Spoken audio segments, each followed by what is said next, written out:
Alright, so if you guys have downloaded PyCharm or if you've decided to stick with idle and you're ready to get started, let's get started.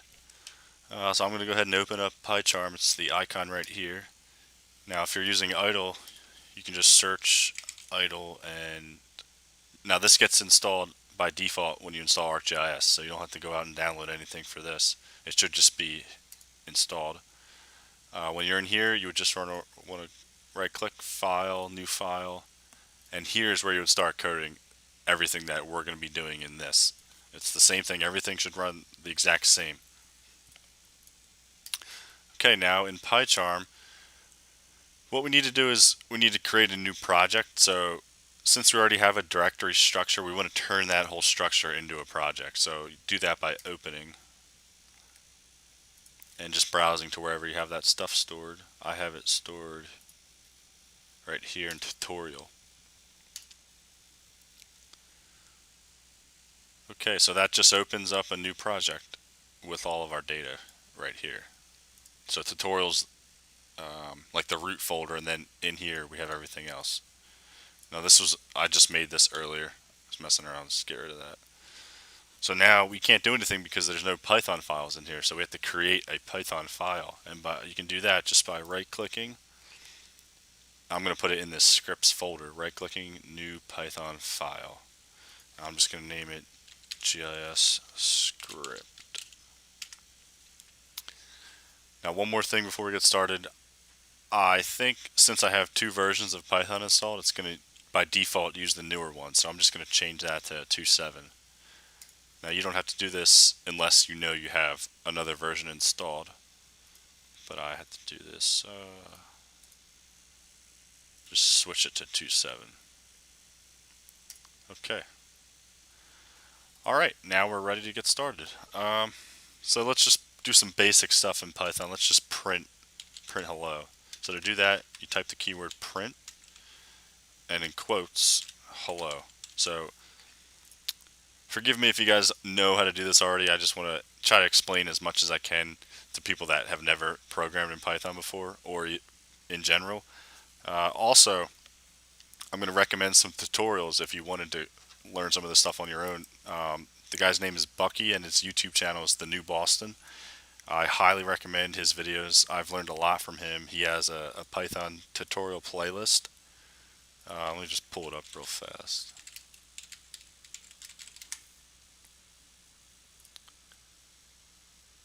This is his YouTube channel. I highly recommend it.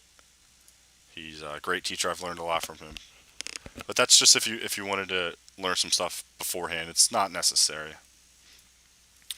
Alright, so this will print hello. Now to run something in PyCharm, you just right click this and hit run GIS script. Now after you've run it one time, you can just hit this play button. Now for this first script, I'll also run that in idle just so you guys can get an idea of how it's the same in there. File, new file. So we're just going to print hello. Now run module. You have to save it first, so I'm just going to save this in the same spot. Tutorial scripts. Let's just call this idle script. Alright, and it ran hello.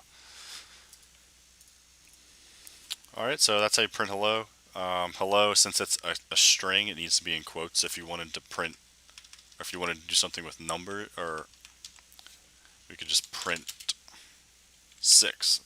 You don't have to put it in quotes. Alright, so now enough of that. Let's get started with actually using ArcGIS. So Python uses a special module for ArcGIS. It's called ArcPy. The philosophy of Python kind of is being very bare bones. So when you download Python, it just gives you the bare necessities, and then you build upon that as you need. So if we need certain functions that do scripting things for ArcGIS, we download that package, that module, and it's called ArcPy. And to download modules or to use them, you need the keyword import. So we're going to import ArcPy. Now this just gives us access to all of the ArcPy functions. So some of these functions, for example, are going to be buffer, select by location, clip, all those, basically all the tools. You can access them now in Python because we have this ArcPy module. So I thought it'd be a good idea just for the first tutorial just to list the data that we're working with in our folder. So we just want to list this data. So to do that, we have to set the environment workspace. Now this is just where we're working. And to do that, we use the keyword arcpy.env.workspace equals R, and then in quotes, we're going to put an address, like a path to where that folder is. Now this R in front here, that just means treat everything as a raw string. Now why you need to do that is because when you work with file paths in Python, the backslashes have special meanings. They're escape characters. So it just messes up directory paths sometimes. So it's always a good idea to put that R beforehand when you're working with paths. Now there's a couple different ways you can get the paths. You can just go to the path. We want this data. We want this to be our workspace. So you can just right click, copy address as text. That's a good way. Or in Arc, you can go here, data, and then just copy this link right here. Copy. And then we're going to paste that in here. Alright, so now the script knows where its home base is, where it should look for files, where it should do things, where it should put outputs, stuff like that. So now let's just list those features. So we need to make a variable. We'll call it feature list. We're going to set it equal to some function arcpy dot. I believe I have it pulled up here. It's list feature classes. So this website's great. It has all the syntax.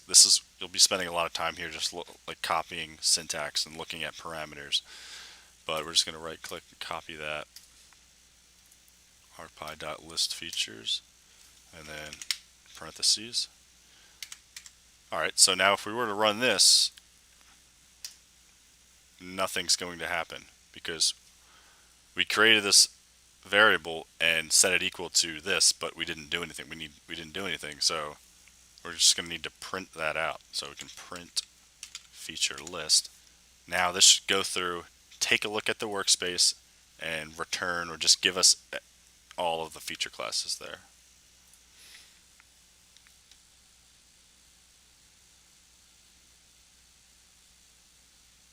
Alright, so as you can see, it returned the two shapefiles. Alright, this tutorial is getting a little bit long, so I'm going to cut it off now, but